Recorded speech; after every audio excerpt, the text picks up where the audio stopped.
Salve a tutti e bentornati sul canale. Io non sono un ottimista per natura, ma in questa avventura su YouTube provo a esserlo. Quindi parto dall'assunto che abbiate visto il video precedente, che vi siate sorbiti 40 minuti di spiegazioni etimologiche e scientifiche, sociologiche sul significato di Black Pill, Red Pill, Inseldom, eccetera, e che quindi siate rimasti adesso con una domanda.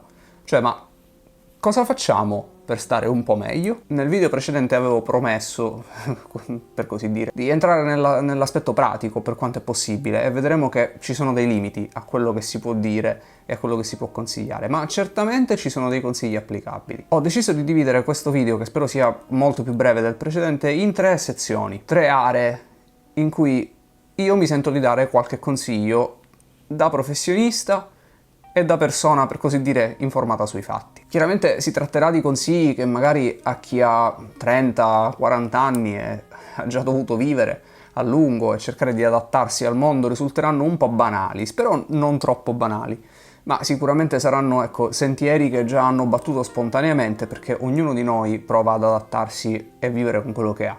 Ma io chiaramente mi indirizzo alle persone più giovani che invece hanno potuto fare meno esperienze, magari non possono parlarne con nessuno, non possono ricevere consigli perché non possono neanche introdurre l'argomento. Questo è logico. Ci tengo a precisare, anche se chi ha visto i miei 2 video precedenti dovrebbe averlo capito, che questa non è una guida per risolvere tutti i propri problemi, neanche in questo specifico ambito. Non esistono guide per la felicità, non esistono strade già asfaltate verso la soluzione di tutti i propri problemi.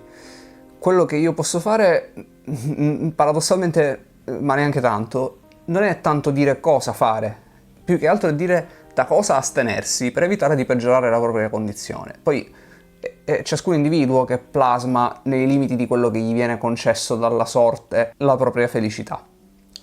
Vi ripeto, anche se so che lo dico ossessivamente, di guardarvi molto bene da chi promette la soluzione a tutti i vostri problemi, soprattutto se questa soluzione arriva dietro pagamento, perché potete stare sicuri, se vi viene proposto un metodo facile, veloce e indolore, questo metodo non solo non funziona, ma probabilmente peggiora le cose. In questo primo video di questa ipotetica serie che sto delineando mi occuperò di problemi pratici, di aspetti pratici. Nei prossimi, spero, perché è la mia tendenza naturale, di poter entrare più nell'aspetto filosofico e esistenziale del problema. Oggi, tra l'altro, voglio fare lo youtuber professionista, quindi vi chiedo gentilmente, se vi piace quello che condivido, i contenuti che porto sul canale, di iscrivervi e, come dicono quelli bravi, di lasciare un like e, se proprio siete in vena, di premere sulla campanella per ricevere le notifiche. Intanto però penso che questa introduzione si sia già prolungata oltre il necessario e quindi andiamo diretti alla prima sezione, che ho deciso di chiamare Scam relazionali. Partiamo da un assunto, come sempre, secondo la nostra nuova tradizione, potremmo dire un assunto scientifico. È noto a tutti, quelli che si occupano di sociologia, che i terzi spazi si stiano sempre più riducendo. Per terzi spazi intendiamo tradizionalmente tutti i luoghi di aggregazione sociale in cui le persone si incontrano per ragioni diverse dal lavoro e dalla vita familiare. Quindi ecco perché sono terzi rispetto ai 2 luoghi tradizionali di aggregazione. Quindi il luogo dove ci si guadagna da vivere e il luogo dove si è nati o si è costruita una nuova famiglia. I terzi spazi sono circoli ricreativi, bar, luoghi dove si pratica uno sport, quello che volete. E questi luoghi sono in continua contrazione, cioè sempre meno persone vanno stabilmente a condividere parte della loro esistenza con altri, se non si tratta di, come dicevo prima, di guadagnarsi da vivere. Naturalmente questo che effetti ha? Ha degli effetti pratici, ha delle ricadute pratiche sulla possibilità di incontrarsi ed eventualmente cominciare una relazione. Ci sono stati nel tempo moltissimi studi che dimostrano come il modo in cui le coppie si formano è variato nel tempo. Chiaramente la maniera più tradizionale di formazione delle coppie era quella in cui erano le famiglie, in un certo senso, se non a obbligare, quantomeno a indirizzare i propri componenti più giovani verso delle unioni che venivano percepite come sensate. Poi il ruolo della famiglia si è contratto, anche perché le famiglie diventavano sempre più piccole e meno influenti, ed è diventato il lavoro il luogo privilegiato di incontro dei partner. Negli ultimi 15-20 anni il luogo privilegiato di incontro dei potenziali partner non è più fisico, non è più un luogo inteso come uno spazio, ma è internet. Detto così sembrerebbe semplicemente un'evoluzione in senso pratico. Internet è più comodo, è uno strumento comodo e come tutte le innovazioni tecnologiche rende la vita degli esseri umani più semplice. Il problema è che si potrebbe essere portati a pensare che gli spazi virtuali hanno semplicemente sostituito gli spazi fisici come l'automobile ha sostituito il cavallo, cioè un mezzo che fa la stessa cosa nella stessa modalità ma in modo più efficiente. La verità però è che questo non è esattamente così. Le modalità con cui, specialmente dopo l'avvento delle app di dating, quindi quando si è passati dai siti in cui ci si corrispondeva, ci si mandava email, come in un bel film degli anni 90. Mi sento in colpa per averti fatto trovare in una situazione che ti ha fatto sentire anche peggio. Che si chiamava in originale You Got Mail, per l'appunto. Alle app, quindi la più famosa di tutte è Tinder, ma ce ne sono moltissime che replicano quel modello. Non si è più di fronte a una trasposizione più moderna delle dinamiche di sempre, si è davanti a una rivoluzione.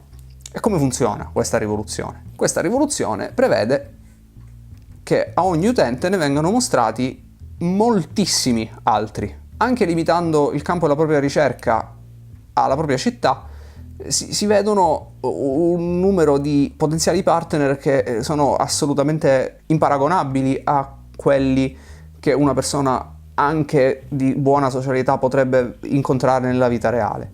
Si ha un'infinità di scelte e queste scelte, sulla base dei dati che abbiamo a disposizione, orientano i comportamenti delle persone. Soprattutto orientano i comportamenti dei due generi in modi differenti. Le dinamiche che si creano, soprattutto le dinamiche di selezione che si creano in una app di dating, sono molto più spietate della vita reale, degli incontri nella vita reale. Si viene infatti esposti a un numero enorme di potenziali partner e il criterio principale di selezione, anche l'unico, è fondamentalmente composto da una serie di fotografie in cui ciascuno si rappresenta al meglio delle sue possibilità, anche potenzialmente falsando la propria immagine personale, da una bio che per necessità è molto scarna, sono poche parole, e da una serie di caratteristiche fisiche. A proposito, da qualche giorno Tinder ha introdotto un filtro che permette di selezionare il partner potenziale sulla base di un minimo di altezza. E questo naturalmente crea un ambiente ultra competitivo. La competizione per i potenziali partner è un elemento ovviamente che ha accompagnato l'essere umano per tutto il suo sviluppo filogenetico, ma una competizione così cieca e così spietata, con un numero di competitor così alto, non si era mai vista. Questo determina necessariamente un mercato sbilanciatissimo a vantaggio di chi ha un aspetto convenzionalmente attraente o si presenta con un aspetto convenzionalmente attraente, anche perché gli algoritmi tendono a premiare, in una specie di effetto San Matteo, chi già è stato selezionato più volte. Quindi si crea una dinamica suffragata da prove e dati, almeno finché Tinder ha voluto condividerli, in cui pochissimi utenti hanno moltissimi like e quindi moltissimi potenziali incontri, e la stragrande maggioranza degli utenti invece si ritrova con un bel pugno di mosche. Naturalmente per una persona che ha già dei problemi di autostima legati alla propria rappresentazione, alla propria rappresentazione di valore, trovarsi in questo deserto in cui si viene di fatto ignorati continuamente, non è una prospettiva facile, è una prospettiva ancora più difficile dell'essere ignorati da poche persone nella vita, nel mondo reale. Anche perché, a differenza che nella vita reale, secondo le dinamiche di quasi tutte le app di dating, non è che all'utente viene garantita a quantomeno una possibilità di rompere il ghiaccio, come si diceva, o di presentare se stesso. Assolutamente no. Se non si riceve il like, la conversazione non parte. E la stragrande maggioranza degli uomini queste cose che sto spiegando le sa benissimo, ne è perfettamente consapevole, e gli uomini più avveduti conoscono anche le statistiche, quindi dal punto di vista razionale, cognitivo, sanno alla perfezione che quello che stanno facendo, la loro partecipazione a queste app è fondamentalmente vacua. Allora perché ci restano? Allora perché rimanere a farsi del male? E questa forse è la parte interessante, perché queste app, di cui bisogna essere chiari, gli uomini rappresentano la quasi totalità dei clienti, cioè queste app i soldi li fanno con gli uomini, cercano di invogliare la permanenza con un trucco vecchio quanto il mondo, con la legge dei grandi numeri. Cioè cercano di far passare l'idea che è solo un fatto di tempo e che dopo tutto basta avere fortuna una volta, non importa se si ricevono 1.000.000 di X, basta ricevere un cuore nel momento giusto. E magari, perché non pagare una piccola somma per massimizzare un po' le proprie possibilità di avere quel cuore? Cosa che un numero considerevole di utenti maschi fanno, cioè pagano per dei servizi extra in abbonamento. La realtà però è che quello che ci dice la verità sono quelle statistiche che dicevo prima. Gli uomini sono circa l'80% dei partecipanti alle app di dating più famose, le donne sono estremamente selettive e da quello che abbiamo visto dagli studi scientifici che abbiamo a disposizione raramente passano oltre la prima foto. Non guardano neanche tutte le foto che caricate, guardano la prima. E adesso che gli stanno venendo forniti strumenti anche per fare una preselezione, è chiaro che lo scenario è molto tetro. E quindi qual è il mio consiglio, arrivati alla fine di questa spiegazione? Il mio consiglio è allo stesso tempo semplice e difficile. Il mio consiglio è uscire immediatamente da qualsiasi app di dating tradizionale a cui tu sia iscritto. Perché l'alternativa è condannarsi a un calvario interminabile. Ogni giorno svegliarsi con la prospettiva che sarà il giorno giusto però non arriva mai. E invece arriva costantemente un'invalidazione di se stessi. Un'invalidazione che proviene dalla fonte peggiore, cioè dal nulla. Nemmeno dagli insulti, nemmeno da valutazioni negative. Viene dal silenzio. E il silenzio alla lunga ti mangia dentro. Ora, giustamente qualcuno potrebbe dire, ma se hai detto che i terzi spazi non ci sono più, o comunque sono in contrazione, se al lavoro è difficilissimo trovare partner, lo è, se a scuola stessa cosa, e allora che possiamo fare se proprio uno vuole rimanere sulle app di dating? La risposta è semplice: usare quelle app di dating che hanno un modello meno predatorio. Soprattutto utilizzare quelle app di dating che, oltre alla prospettiva di trovare l'amore o una partner, ti diano anche qualcos'altro nel caso in cui le cose vanno male. Perché se ci pensi, se ci pensate, se ci pensiamo tutti noi, quando non si ricevono like su Tinder e non si ottiene niente, lo scopo è uno solo. Ecco, invece esistono delle app che hanno anche altri scopi ulteriori e, come vi dicevo, un modello meno predatorio, e consentono per esempio di mandare messaggi anche senza avere uno scambio di like, quindi di presentare se stessi, quantomeno di provare a presentare se stessi, come si è sempre fatto nella storia dell'umanità. Mi viene in mente per esempio la grande categoria di app che hanno un respiro internazionale, cioè che mirano a fare conoscere persone di culture differenti, così da avere anche uno scambio per l'appunto culturale, non soltanto mirare a un obiettivo. Quindi io, se proprio qualcuno vuole restare sulle app di dating, almeno averne una, io non posso che consigliare Bumpy, che è un'app che è pensata proprio per connettere persone di continenti differenti. Se vi piace una specifica area del mondo, per esempio se vi piace il sud-est asiatico e avete voglia di conoscere quella parte di mondo, potete usare Thai Friendly. Se invece avete voglia proprio di parlare con qualcun altro, anche senza necessariamente intenti romantici o con intenti romantici condizionati dal trovarsi bene, potete usare Tandem o potete utilizzare Penpals, che ha una struttura molto classica di sito da dating all'antica. Nel senso che è proprio basato sui messaggi, non è basato sempre sull'apparire e sul mostrarsi. Quindi, come vedete, le alternative ci sono, non esiste il paradiso, queste app non vi garantiscono di trovare l'amore, però se non trovate l'amore, molto probabilmente, a prescindere dal vostro aspetto, da come vi percepite, da come siete realmente, potreste incontrare persone di una cultura differente e migliorare, magari chissà, vi viene anche voglia di girare un po' il mondo. Con la seconda sezione, di cui potete vedere il nome un po', diciamo, più sul faceto che non sul serio, entriamo però in un ambito che dal punto di vista della psicologia clinica è molto pregnante ed è quello delle dipendenze.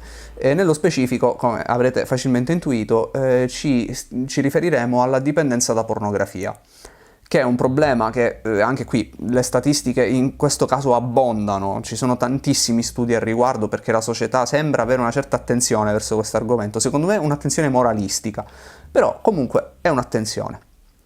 E soprattutto un'attenzione nei confronti dei comportamenti delle persone più giovani.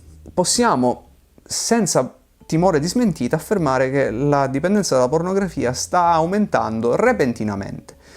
Perché sta aumentando repentinamente è oggetto di dibattito. A mio giudizio, per quello che avete potuto sentire, non dovrebbe arrivare come una sorpresa, è perché sta diventando oggettivamente difficile avere rapporti interpersonali e quindi è un surrogato. Niente di più, niente di meno. Che poi in sé la pornografia, che è un'attività umana che ci accompagna da quando eravamo ominidi probabilmente, forse anche da prima, ci sono pitture rupestri di natura pornografica, quindi nessuno si deve stupire di questa attività e nessuno dovrebbe trovarla particolarmente sconcertante. È un'attività che ha anche dei lati positivi, basti pensare all'effetto che può avere su persone che provengono da ambienti familiari molto chiusi, in cui di certi argomenti non si parla, certi argomenti sono tabù. E ora facilmente qualcuno di voi dirà sì, ma la pornografia parla di sessualità in modo sballato, vero? Ma sballato è meglio che niente, è meglio che la negazione. La realtà però è che la maggior parte delle persone non usa la pornografia per questi scopi, e la usa a prescindere dal proprio contesto familiare, anche quando è molto aperto, e la usa come una forma di escapismo. Questo è ovviamente particolarmente segnante quando questo escapismo si accompagna a una totale assenza di rapporti reali, rapporti interpersonali reali che magari poi conducono al rapporto sessuale reale, perché può tramutarsi in un'ossessione, che tra l'altro ha un nome. Ultimamente su internet si parla di gooning per indicare questo consumo esasperato di contenuti pornografici, totalizzante direi. C'è anche un fatto, questa forse è l'unica parte della moralistica su questo tema in cui io mi trovo d'accordo, che come vi dicevo prima, la rappresentazione della sessualità che si fa nella pornografia è sballata, non tanto nel senso della critica femminista in cui si descrive il porno come un continuo di immagini in cui la donna viene oggettificata e usata, perché in realtà anche l'uomo viene oggettificato e usato, tutti vengono oggettificati e usati, ma più che altro perché per necessità, esattamente come il cinema normale, il cinema di consumo, racconta delle storie in qualche modo attinenti alla vita vera, ma con un registro linguistico e drammatico che è evidentemente di fiction, anche il porno racconta allo stesso modo la sessualità come una fiction. E se una persona però questo non riesce a capirlo, non riesce a decodificare il messaggio, è un grande problema. Problema ancora più grande è che attualmente nella contemporaneità, oltre al porno classico, di fruizione normale, a prescindere dal mezzo, che non è più l'VHS ma è il computer, si sta affiancando tutto un altro grande mondo di pornografia unita, a mio giudizio, alla prostituzione. E questo problema risponde a un nome, e il nome è OnlyFans. E siti affini, quindi Patreon usato in un certo modo e tutti gli altri. Queste modalità di fruizione, in cui si paga un abbonamento a un creator in cambio di contenuti più o meno esclusivi e soprattutto in cambio di un dialogo diretto con questo creator, sono molto più perniciosi della pornografia tradizionale, perché oltre ad appiattire la fantasia proprio come la pornografia tradizionale, creano l'illusione di un contatto umano, creano l'illusione di un'intimità. E, come ho detto ripetutamente nel video precedente, è l'intimità il fattore chiave, non è tanto il sesso inteso come atto che riproduttivo non ha niente in questo contesto, ma come atto meccanico, è l'intimità il grande tema, la mancanza di intimità. OnlyFans e affini simulano l'intimità, fanno penetrare nella mente di una persona che magari di intimità non ne riceve e la ricerca, un messaggio scorretto, un messaggio pericoloso, cioè che questa persona la può ottenere così. Naturalmente tutte le persone intelligenti, normalmente intelligenti, che comprano contenuti da una creator e che ci parlano, sanno benissimo di essere semplicemente dei clienti. Sanno che tutta la natura di questa relazione è una natura di transazione, soldi in cambio di contenuto, quale che sia. Però è molto difficile, e lo era anche tradizionalmente, è l'oggetto di molte storie, no? L'innamorarsi delle prostitute è l'oggetto di tantissime storie. È difficile separare questa dimensione e rimanere lucidi quando mancano degli strumenti, quando nella propria vita personale domina la solitudine. Tra l'altro, e questo sarà interessante poi per la soluzione al problema, poi soluzione non ce n'è, comunque per una possibile risposta al problema, va notato che ultimamente, diciamo dalla pandemia in poi, il numero di creator donne è esploso. Ce ne sono tantissime, ce ne sono così tante che non si erano mai viste, moltissime hanno cominciato a avere una formula ibrida in cui in parte danno contenuti gratuitamente e poi per avere contenuti particolari bisogna pagare, e quindi questa esplosione ha condotto inevitabilmente, legge di mercato, alla creazione di agenzie specializzate. Quindi c'è il forte rischio, concretissimo, che pure quel briciolo di intimità finta che uno compra in realtà non avvenga neanche con la persona che vende i contenuti e con quella con cui si desidera parlare, ma con un lavoratore che guadagna 20 centesimi a messaggio, che è pagato per interagire con quelli che invece volevano parlare con una ragazza. E quindi, di nuovo, che si fa?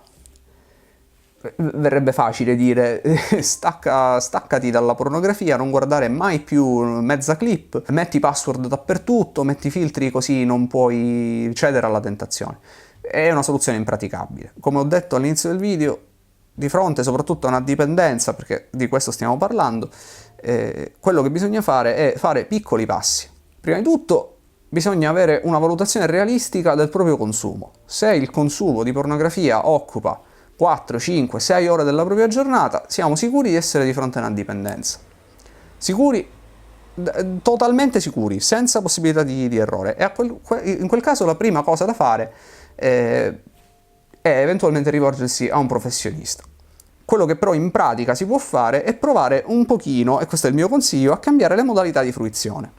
Cioè, la modalità classica delle clip, dei video, è estremamente passiva.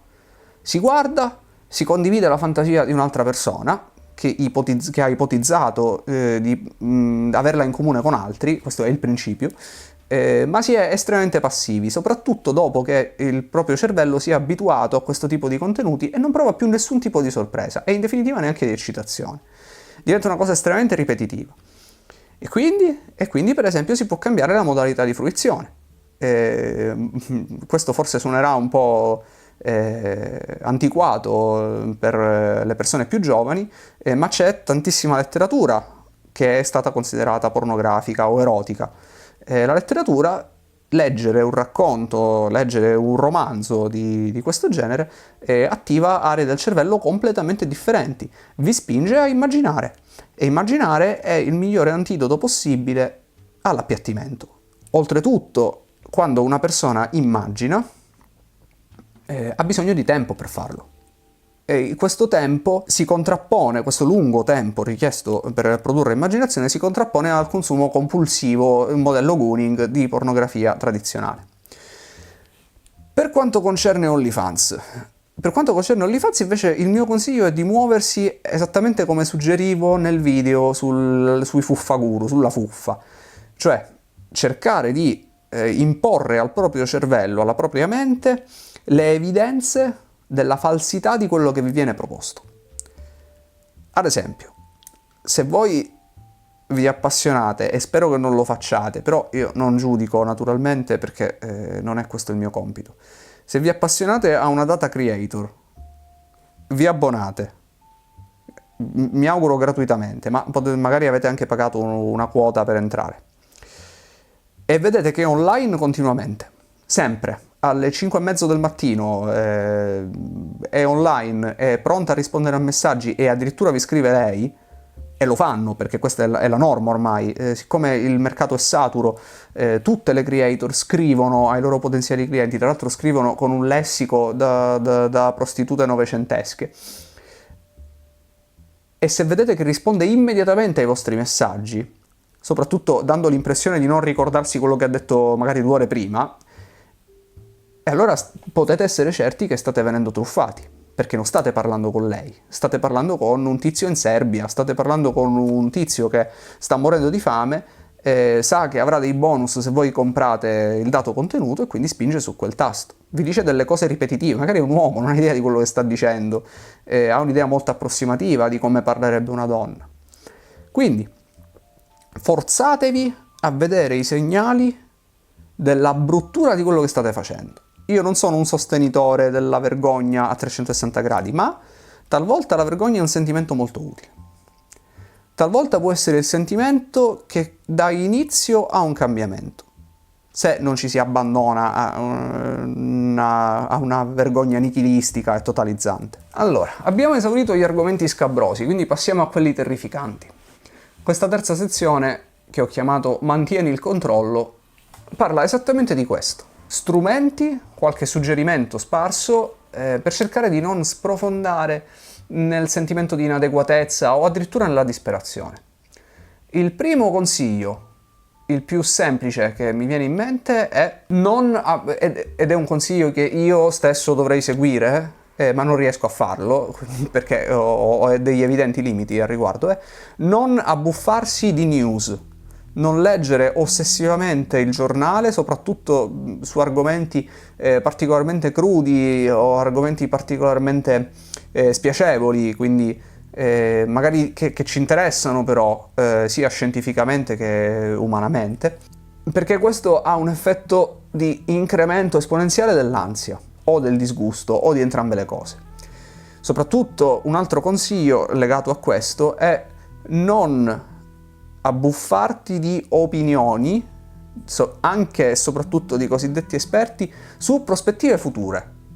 Cioè non ti sto dicendo di non ascoltare le opinioni degli esperti sullo stato economico, ti sto dicendo di non ascoltare le opinioni, soprattutto catastrofiste, di persone che ti dicono cosa succederà nei prossimi 5, 10, 20 anni.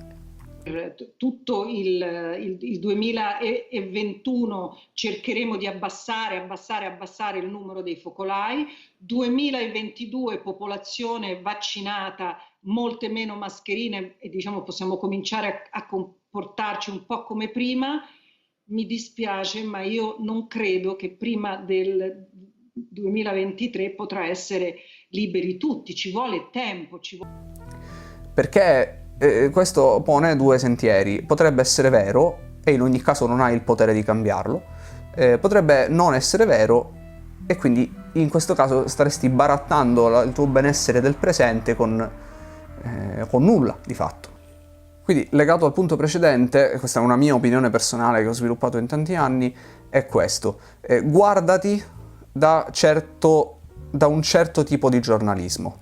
Ci sono giornalisti, devo dire, a mio giudizio la gran parte, che fanno tutto il possibile perché evidentemente hanno interesse a mantenere la popolazione, di chi legge, in uno stato di leggera paura, abbastanza spaventati da essere passivi nei confronti della propria esistenza, ma non abbastanza spaventati da poter essere eventualmente rabbiosi per prepararsi a un cambiamento radicale, a una rivoluzione. Questo non deve mai succedere.